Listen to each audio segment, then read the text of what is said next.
Extra all about the Wells murder. Paper. Yes, sir. All about the Wells murder. Paper extra. You better calm down, son. Fighting won't get you anywhere. Yeah, well, you can't arrest me. I don't know anything about that. Oh, save your breath. You'll have a chance to explain that before. Extra all about the Wells murder. Get an extra paper. Yes, sir. All Hey, about give me that big wrench. Extra all about the Wells murder. Hey, give me one. Yes, sir, mister. They just got the guy. They caught him. All about the Wells murder. Extra papers. Yes, sir. You can read it to me while I'm working. Okay.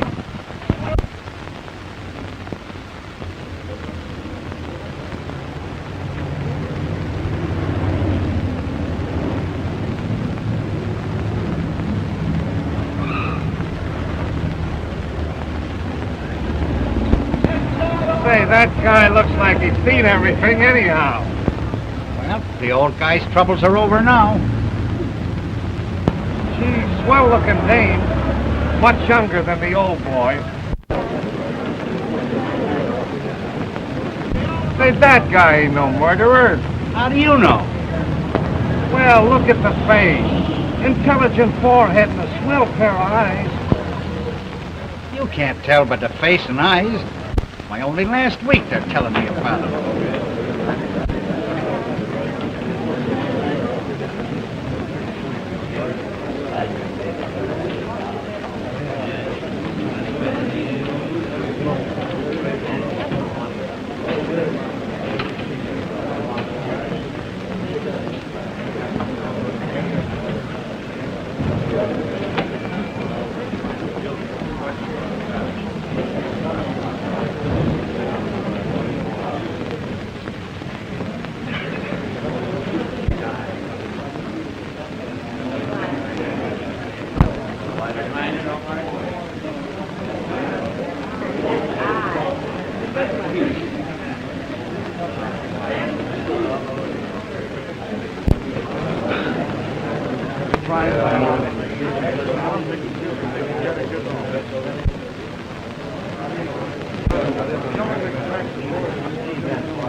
Court attention. Everybody rise. Hear ye, hear ye, hear ye. The Supreme Court of the State of New York is now in session. The Honorable William J. Hollister now presiding. Seated, please.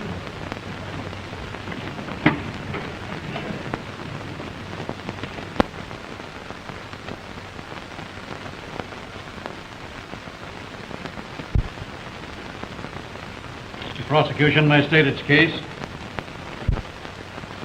Your Honor, and gentlemen of the jury, when a crime is committed against any single individual of our state, it is committed against every individual of our state and against the state itself. We have come here to this court of justice to prove that the defendant, David Wells, has committed a crime, that deliberately and willfully he did murder upon the body of one Emory Wells. Murder, under any circumstance, is the most heinous of crimes.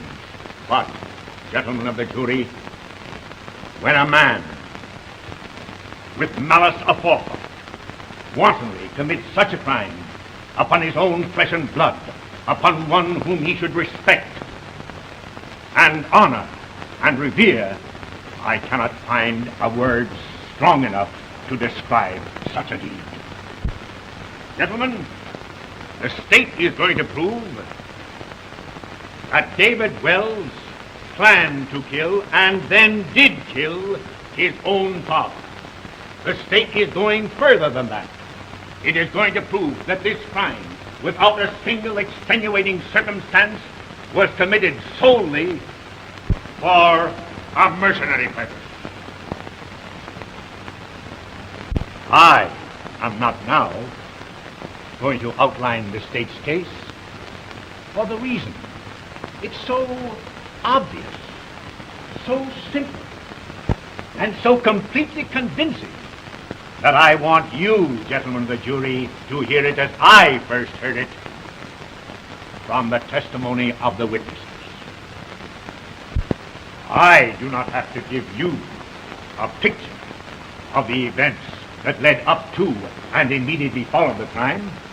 I do not have to explain motives and acts, because the testimony that you shall hear will make them so evident that you will be convinced, as the state is, that the defendant is guilty of murder in the first degree.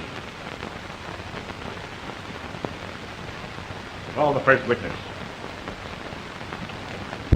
Mrs. Margaret Gregory. Mrs. Margaret Gregory, take the stand, please.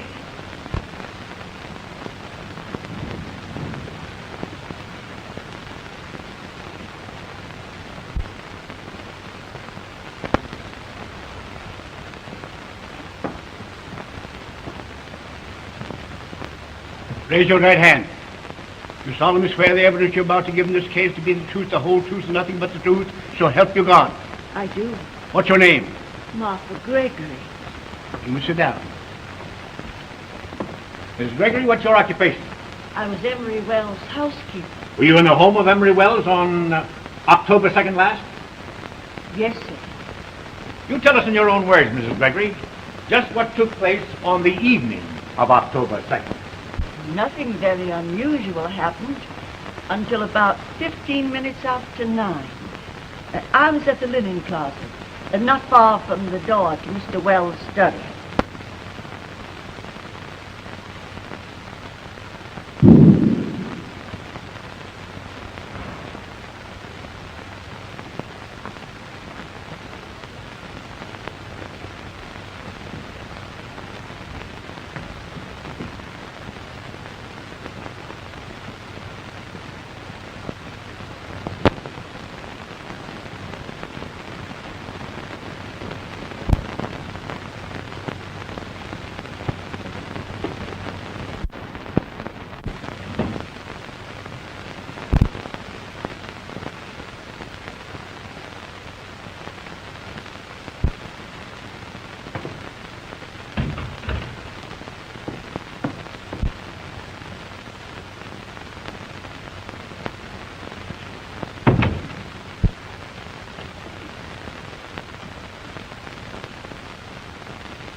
Mr. Wells!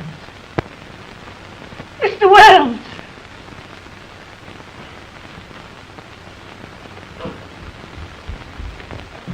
Boggs! Mrs. Wells! Oh. What is the matter, Mrs. Gregory? Mr. Wells! Dead! What's that? Mr. Wells! In there! What's all the screaming about? What's the matter? Hush, darling. Something serious.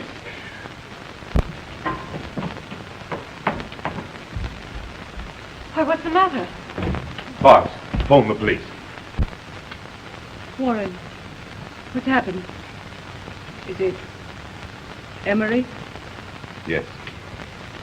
You might as well know the truth, I know. It's murder.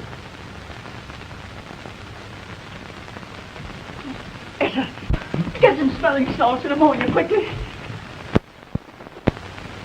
Right after that, the police arrived and took charge. That's all, Mrs. Gregory.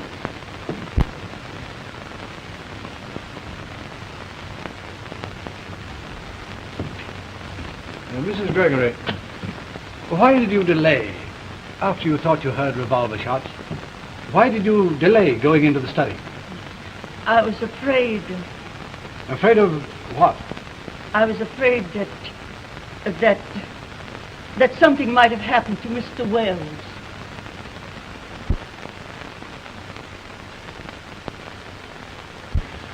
You testified that you first went to the servants' quarters, and there found Etta Billings, the maid, lying on her bed reading a magazine, did you not? Yes. That's all.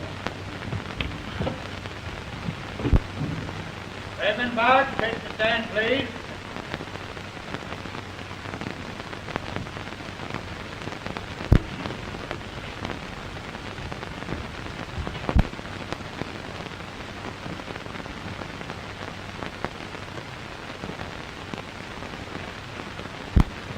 Raise your right hand. You solemnly swear the evidence about to give in this case to be the truth, the whole truth, nothing but the truth, so help you God. I do. What's your name? Boggs, sir. Raymond Boggs. Spelled with 2 G's. Sit down.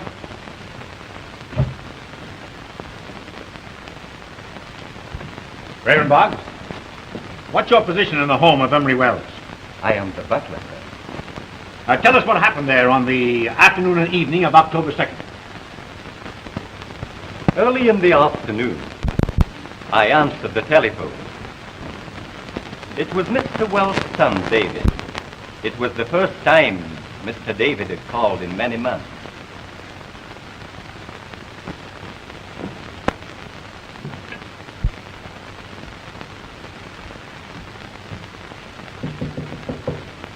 Come in.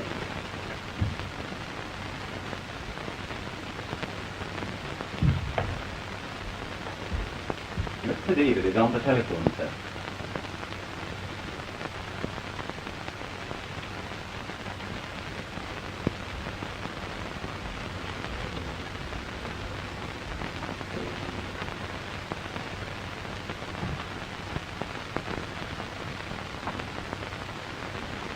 Well? Yes. Well, if you must, 9 o'clock. My son will be here this evening at 9 o'clock. Show him in when he arrives. Very well, sir.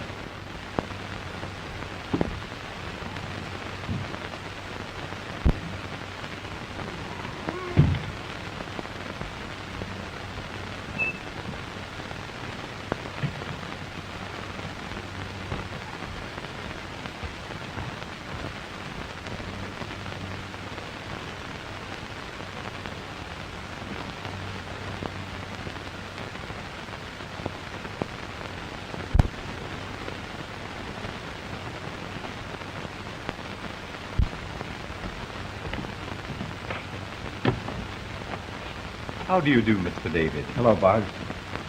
My father's expecting me. Yes, sir.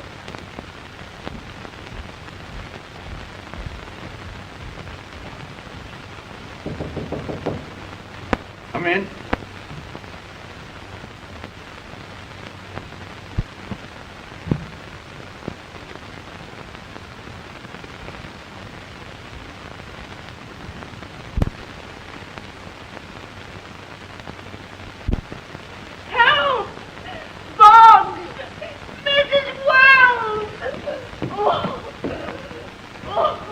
What's the matter, Mrs. Gregory? Mr. Wells is dead. What's that? Mr. Wells, in blood.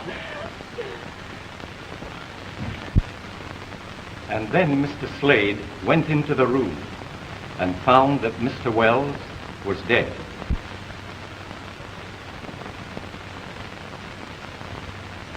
That's all, Mr. Boggs. Thank you.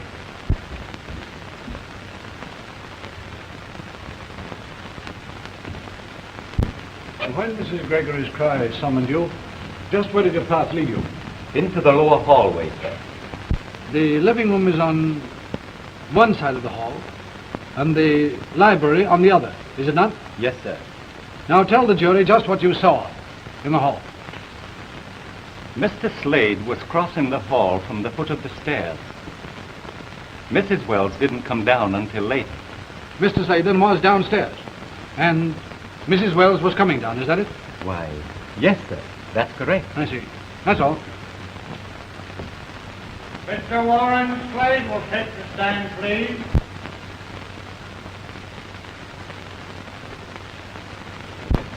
You're through.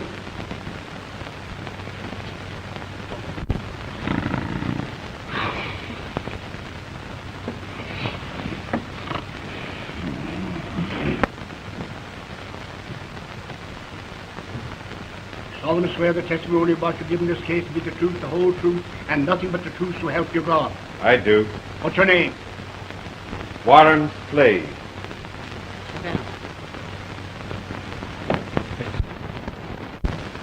What was your duty in connection with Emory Wells? I was Mr. Wells' attorney. Were you at the Emory Wells home on the evening of October 2nd? I was. I arrived there about 8:30. Mr. Wells had sent for me. Had he said why he sent for you? Yes. He wanted to discuss drawing up a new will. Well, tell us just what happened that evening. Well, when I arrived there, Mr. Wells was waiting for me in his study.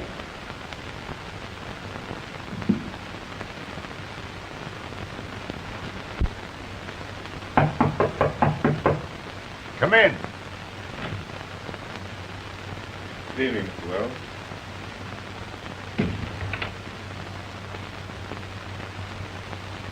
I'm glad you've come.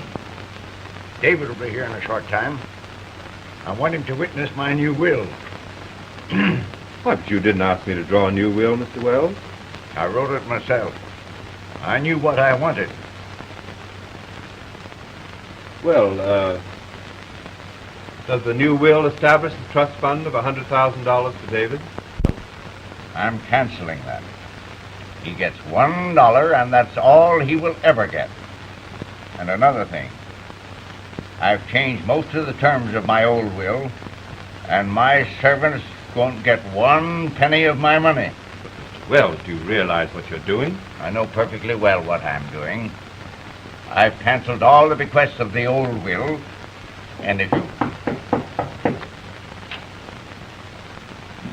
Come in.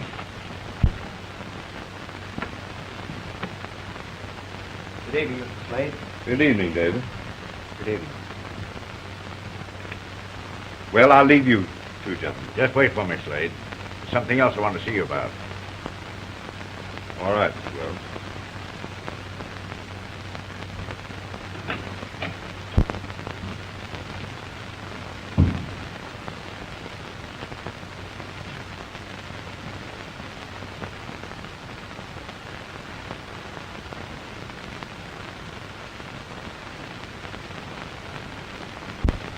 When I next went into the study, Mr. Wells was dead.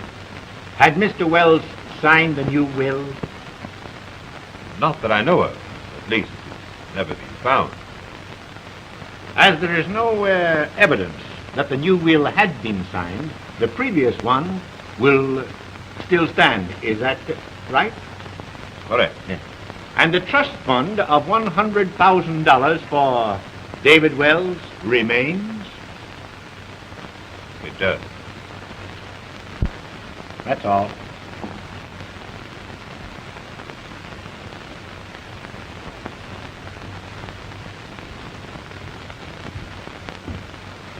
Mr. Slade, you were alone in the hall, were you not, when you heard Mrs. Gregory call for help? Yes, I was. Tell me, have you any idea what that other matter was that Mr. Wells wanted to discuss with you? No, I haven't. That's all. Inez Wells, stand, please.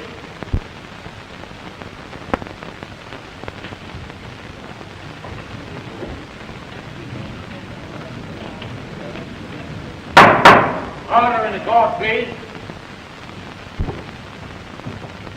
Raise your right hand, please.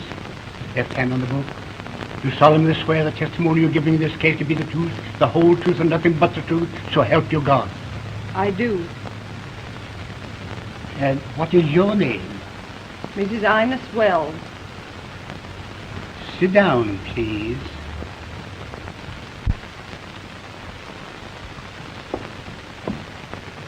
And Mrs. Wells, do you recognize these? Yes. They're a portion of the Wells collection of diamonds. Oh. Only a portion. Yes, that's just about half of them. Do you know where the rest are? No. They disappeared the night of my husband's death. I offer these as evidence.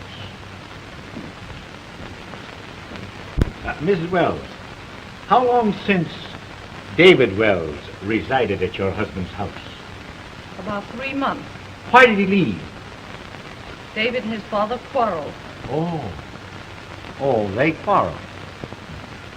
What did they quarrel about? I don't know. David and his father were always close companions. It must have been something of a very serious nature. Object, Your Honor.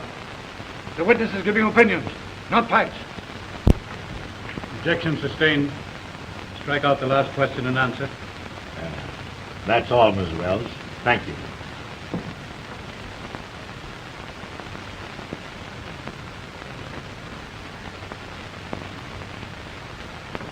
Mrs. Wells, where were you when the defendant entered your home on the evening of October the 2nd? In my room, preparing to retire. What time was it?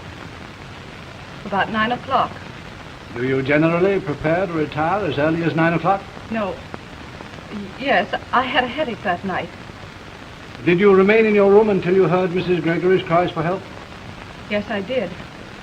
Now, were you alone in your room from the moment you entered it until you heard those cries?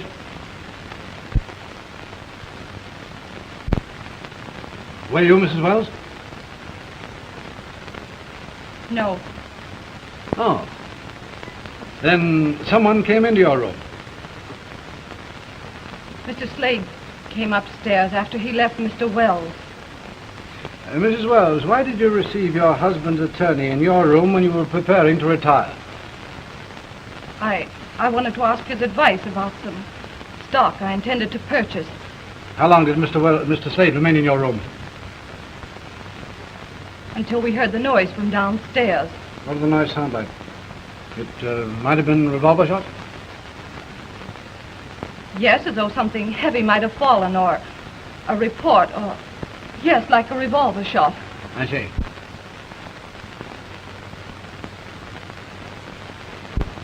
Now tell me, your room is on the same side of the house and directly over the study, is it not?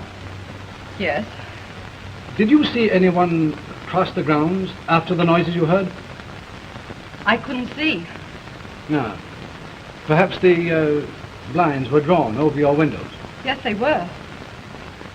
Yes. Oh, Mrs. Wells. What was the stock you discussed with Mr. Slade? I don't remember. You don't remember? No. It was so vital that you discussed this matter of the stocks with Mr. Slade that you invited him to your room. And now you tell me you don't even remember the name of the stocks. Mrs. Wells, have you ever purchased any stock? No. Order in the court, please. That's all.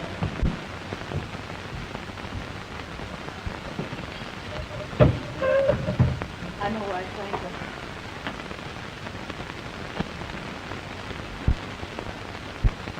This court is adjourned until tomorrow morning at 10 o'clock.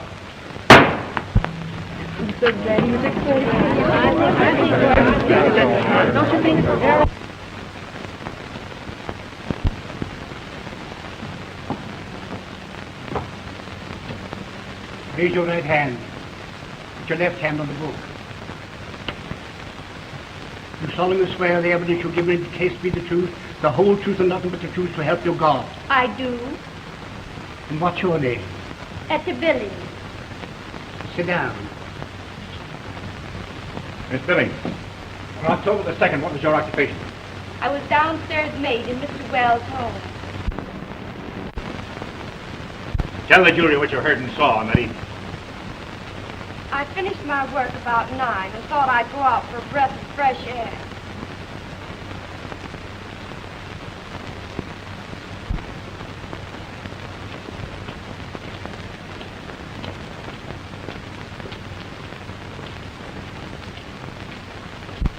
I knew you would come to me begging. I'm not begging. I'm only asking for what's rightfully mine. You can't make me change my mind. Even though you're my father, I'll say that a man like you hasn't the right to live. Miss Billings, are you still working in the Wells household? No. And why did you leave? Mrs. Wells discharged me. When? The day after Mr. Wells died. Tell me, how did you first obtain your position there? Mrs. Gregory got me the job. Mrs. Gregory takes great interest in you, doesn't she? Yes, she does. Is Mrs. Gregory any relation to you? I object, Your Honor.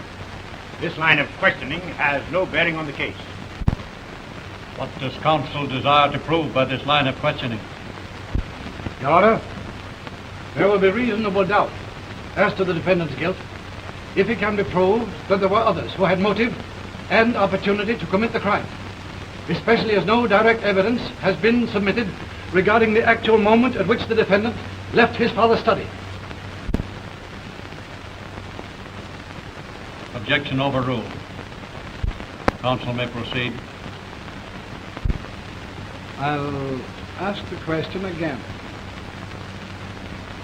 Is Mrs. Gregory any relation to you? Yes, What? she's my mother.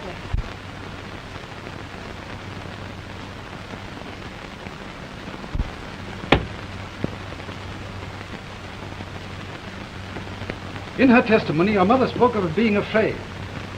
Was she afraid on your account? No, Had you any reason for hating Mr. Wells? why should I? I'm asking the questions. Had you any reason for hating Mr. Wells? No, Did you have any reason to kill him? I object. The witness is not on trial. Objection sustained. You need not answer that question. That's all. Officer Myles will take the stand, please.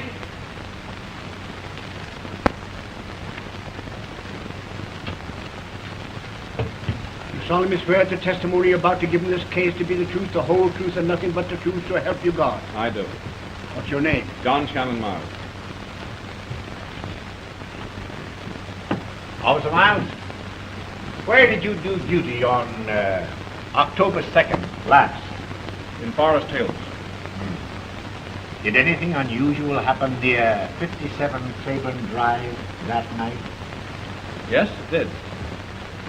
About 9:20 that night, I was reporting to the station house.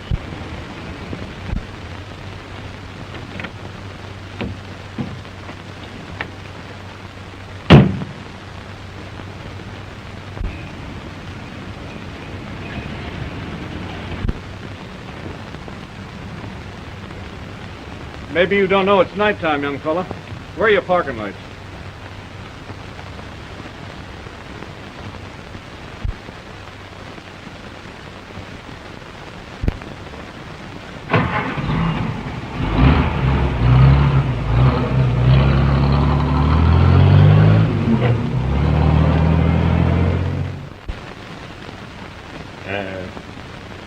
Would you recognize the young lady who was in that car if you saw her again? Yes, I would. You see her anywhere in this courtroom? That's her.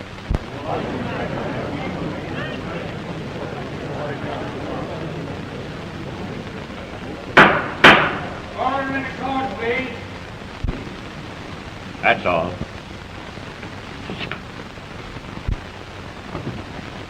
No questions.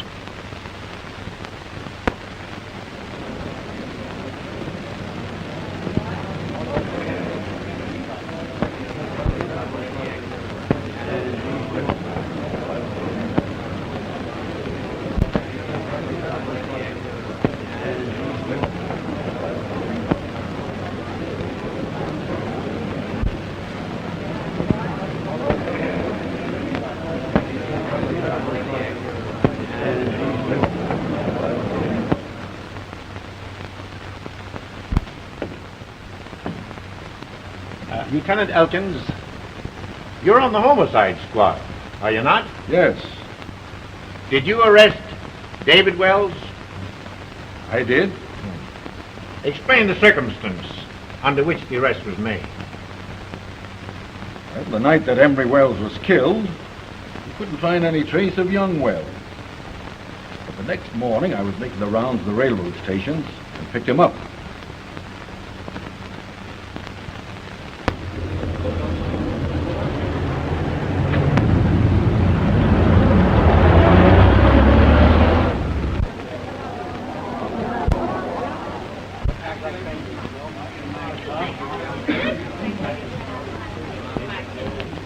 David Wells?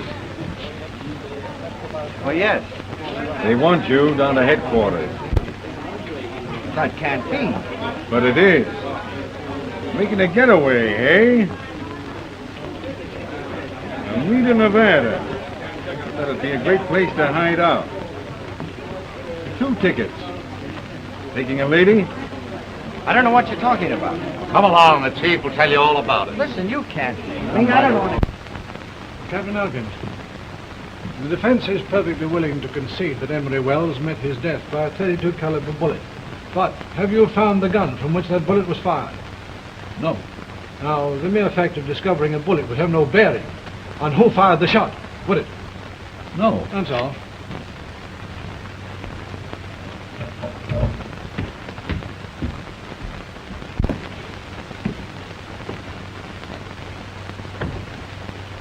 I'm ordered to appear here, officer.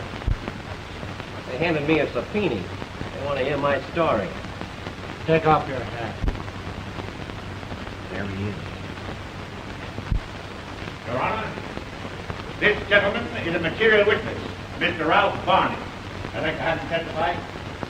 Ralph Varney, take the stand, please. See? What'd I tell you?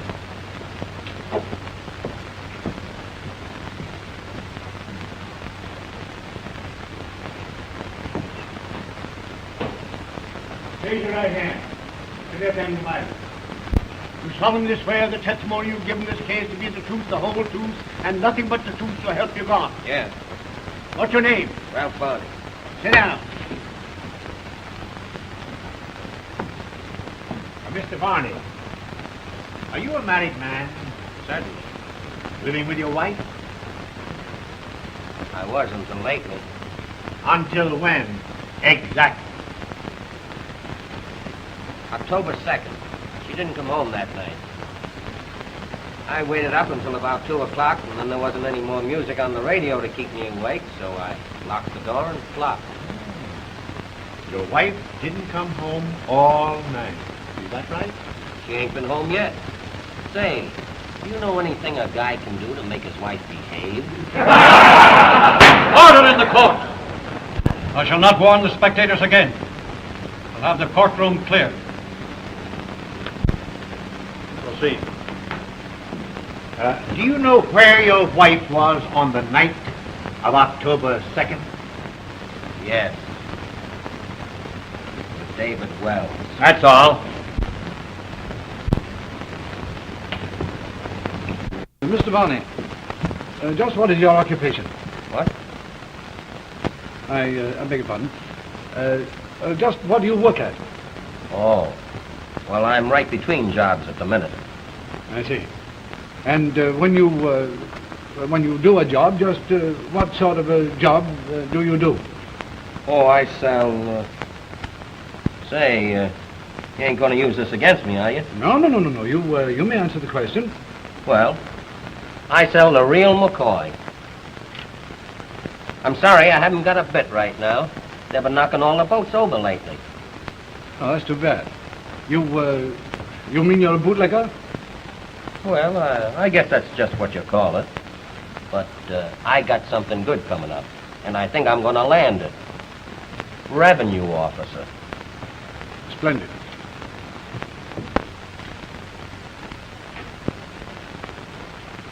So, you are Mrs. Varney? Yes. Do you work, Mrs. Varney? I haven't since I've been married. Do you make a practice of staying out all night?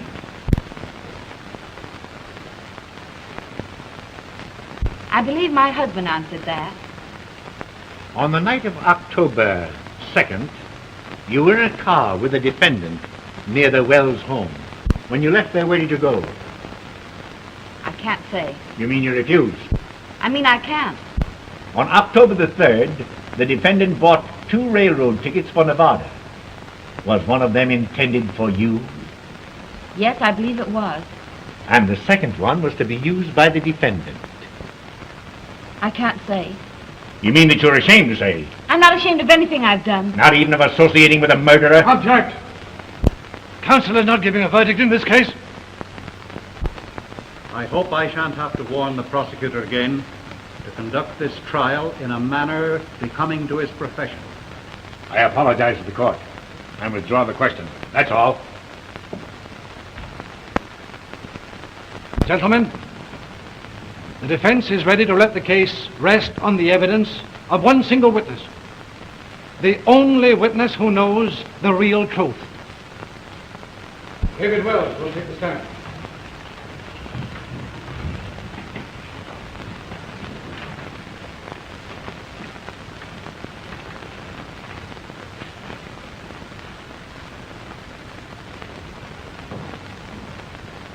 Raise your right hand and left hand to the left.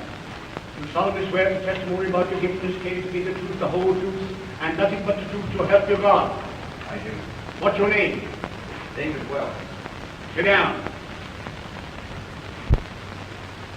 Dave, I want you to tell, in your own way, exactly what happened on the evening of October the 2nd.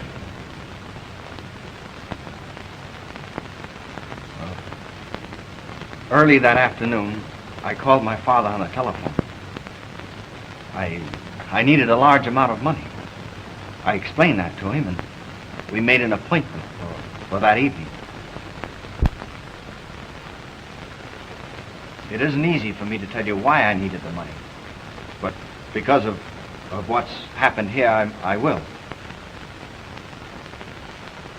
I arrived at the house about 9 o'clock.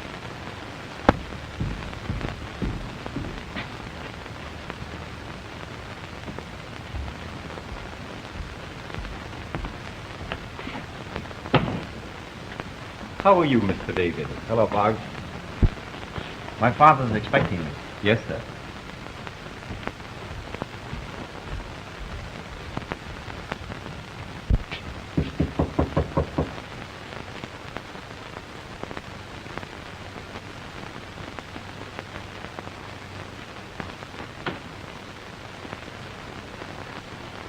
Come in.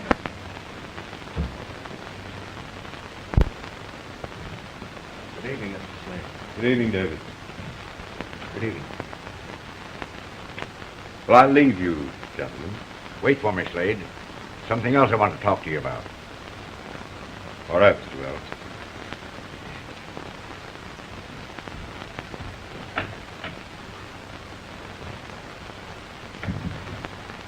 I haven't come to ask you for anything except what's rightfully mine.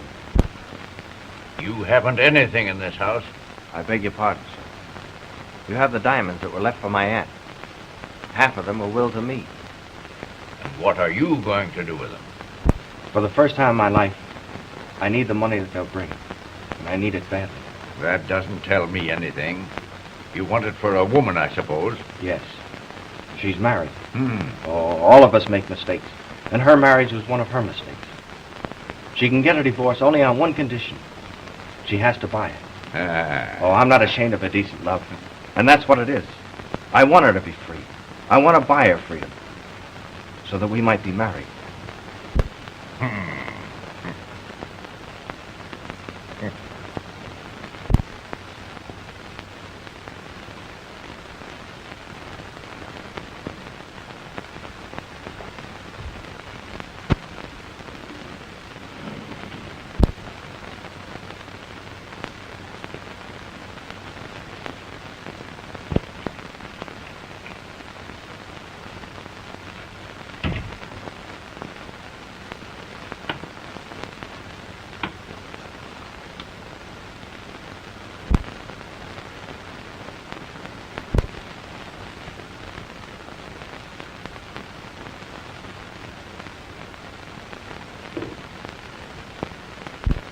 There they are. You will never touch one of those so long as I live. But you don't understand what they mean to me. I've been waiting for this. I knew you would come to me begging. But I'm not begging. You can't hold back what's really mine. And you can't make me change my mind. Even though you're my father, I'll say a man like you hasn't any right to live. The Here is something that will interest you. I have made a new will. Look, your inheritance is to be $1. And my dear servants, for their loyalty to me, are all to receive nothing. And my dear wife, see, she too is disinherited. And if any of them contest this will, they shall have to contest the reason for their disinheritance. Come on. Witness the signature to this. You expect me to sign that? Oh, you refuse. Well, well. You want the diamonds? Now, I might make a bargain with you. I don't have to, but I might. I'm not witnessing any signature. Come on. Sit down and put your name there, and you shall have your share of the diamonds.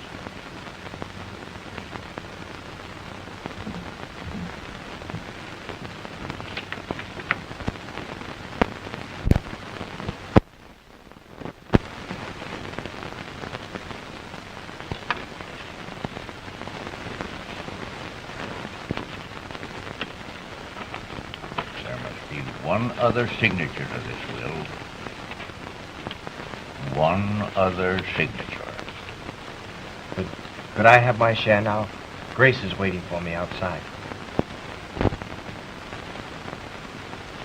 told you you shouldn't touch one of these so long as I live. Do you mean to say you're not going to give them to me after you promised? You will not touch one of them so long as I live. I said you didn't have any right to live.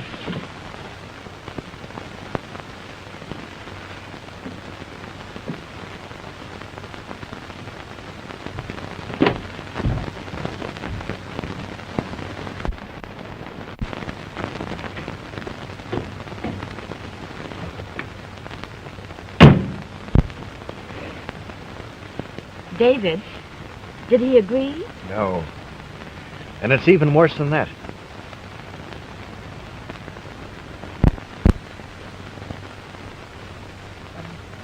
And that's the whole truth. I swear it.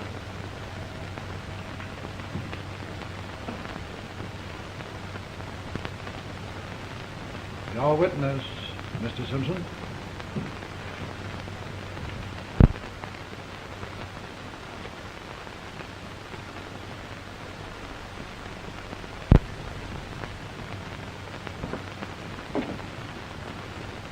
You left your father's home 3 months ago. What was the reason?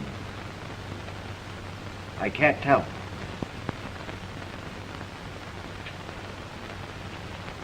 When you left the night of your father's death, where did you go?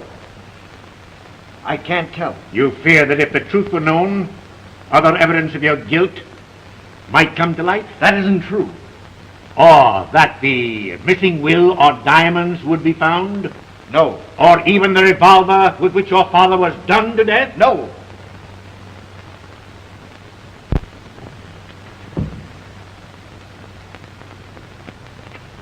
The day after your father was murdered, you were running away, were you not? No.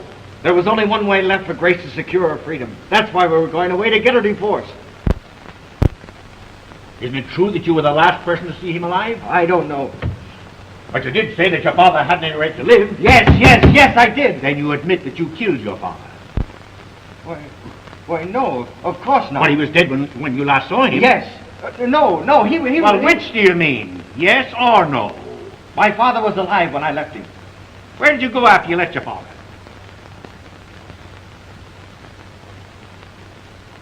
I asked you, where did you go when you left your father's house? Didn't you hear me? Where did you go?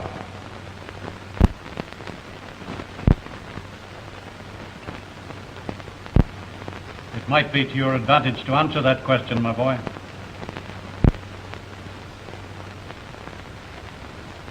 I refuse to answer.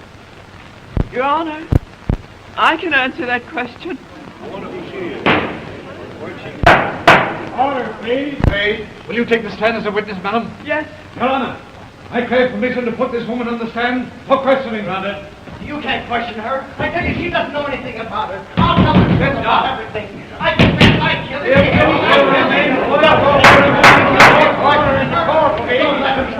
She can't say anything about it. She doesn't know anything about it. Raise your right hand, please. Your left hand on the Bible. You solemnly swear to the testimony you're giving in this case to be the truth, the whole truth, and nothing but the truth, so help you God. I do. Your name, please. Mary Stevens. Sit down. Mrs. Stevens, do you know the accused? Yes, Have you known him long? yes. I'm his mother.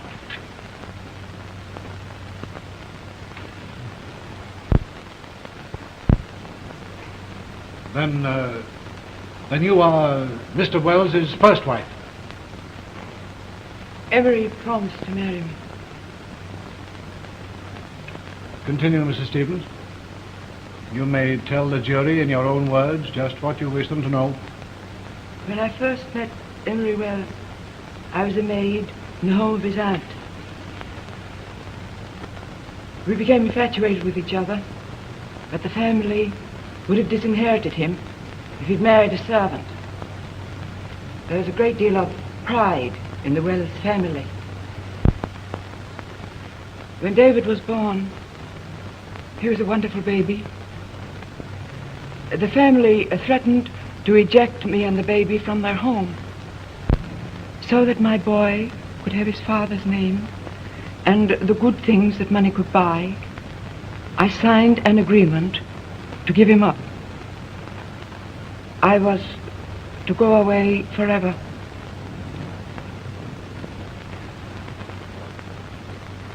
I never saw him again until 3 months ago.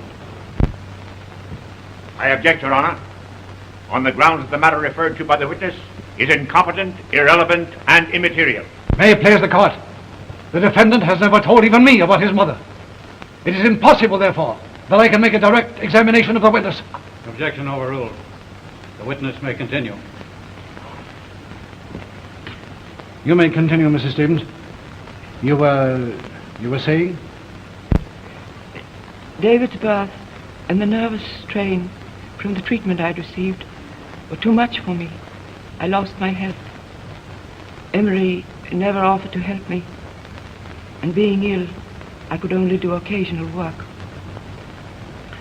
Although I was as good as dead to the Wells family, I saw from a distance my boy growing into splendid manhood. One day, he came to me. No one will ever know what that meant. For 20 years, I hungered for his arms to be about me. He took me in his arms and kissed me.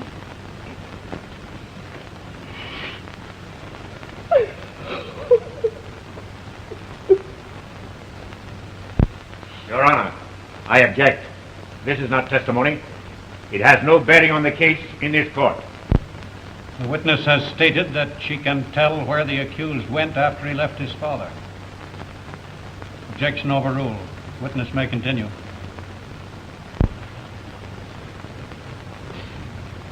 Take your time, Mrs. Stevens. You were saying that your son came to you 3 months ago. How did that happen? David found the agreement that I'd signed. He left his father and came to me. And then what did he do? He rented an apartment and made a home for me. It was then that he met Grace Varney. They both tried to make me happy. David never saw his father again until that night.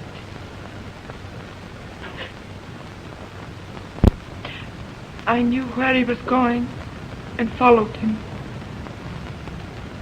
When he left his father's house, I saw him, but David didn't see me. Emory was alive and well. when his son left him. When I arrived home, he and Grace were waiting. And that's why my boy couldn't answer your question. He was afraid I couldn't stand the strain of the trial.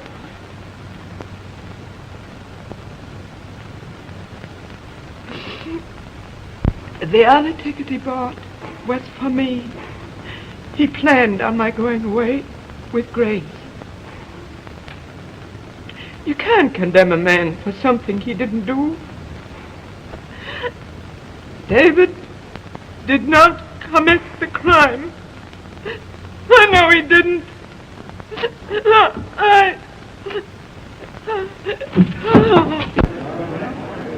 Is there a doctor in? What? Get one, please. This court is in recess. Oh, to get me some water, please. Mother.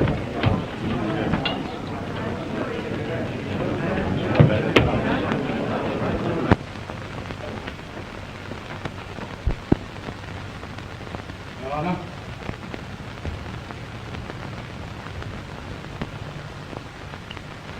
Gentlemen of the jury, you have the life of a man in the hollow of your hand. The life of an innocent man. The revelations of this case have been as new, as strange, as overwhelming to me as they must have been to you. This boy, David Wells, was willing to go to his death, his lips sealed, in order to protect that unfortunate woman, his mother, from the glaring, pitiless searchlight of notoriety. Gentlemen of the jury, the state has founded its case on nothing but circumstantial evidence. No one saw David Wells fire the shot which killed his father. No one has discovered the revolver from which that shot was fired. No one has been produced by the state to testify as to any actual motive that would induce David Wells to commit so brutal a deed. Gentlemen, Mrs. Stevens herself swore under oath that she saw David Wells leave his father's study, and when he left his father's study, Mrs. Stevens testified that Emory Wells was alive and well. Gentlemen, there is not one shred of direct evidence against the defendant. Would you take the life of any man on such flimsy, indefinite, unsubstantiated evidence as has been submitted by the state? How then, gentlemen, can you send to his death this boy? Gentlemen, if I had a son, I would pray that he were as sincere, as noble, as generous, and as guiltless as that young man who sits there with unwavering faith that you will send him out, a free man, to the bedside of his mother, who clings to the last thin shreds of life, waiting and praying that you will have said her son is not guilty.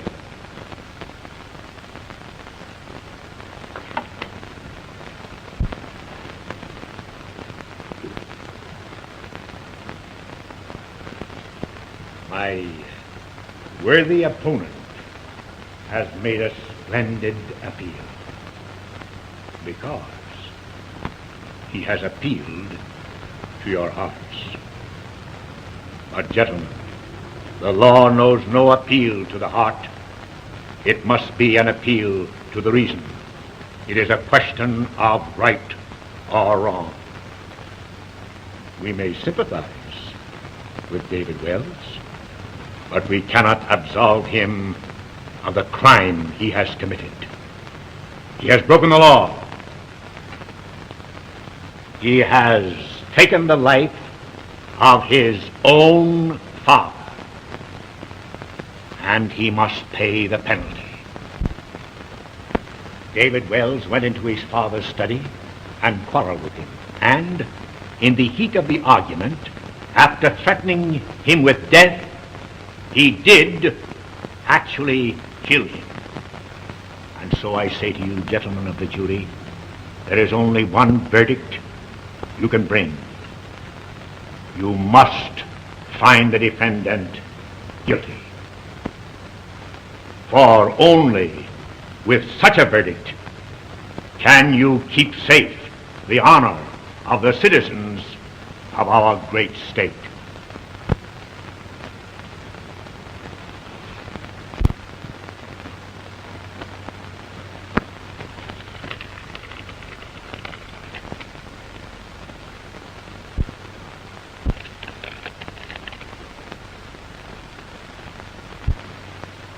Gentlemen, it's unanimous.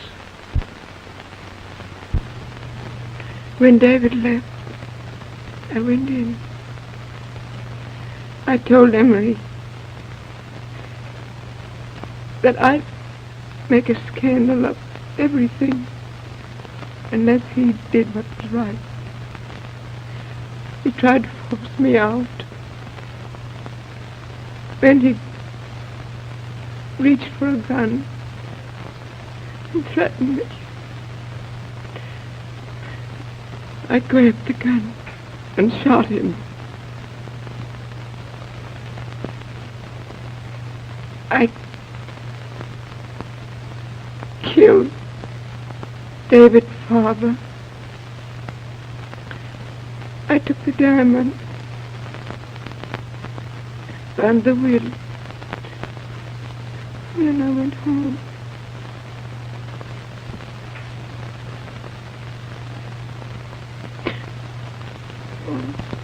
Don't tell David I killed his father. Doctor, will you respect that last request? Certainly.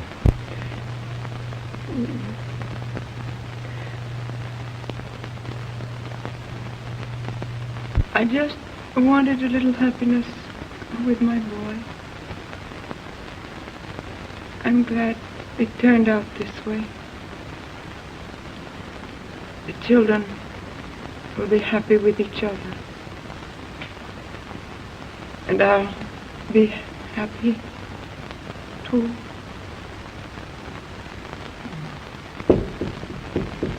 I'll go.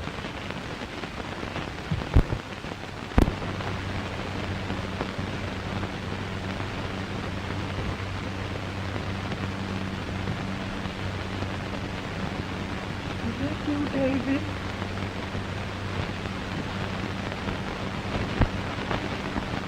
Yes, Mother. Hold me tight. Just for a moment. Be a good boy. Take care of Grace.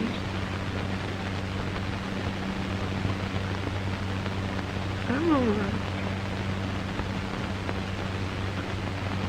Are you there, David? Yes, Mother. I can't see you.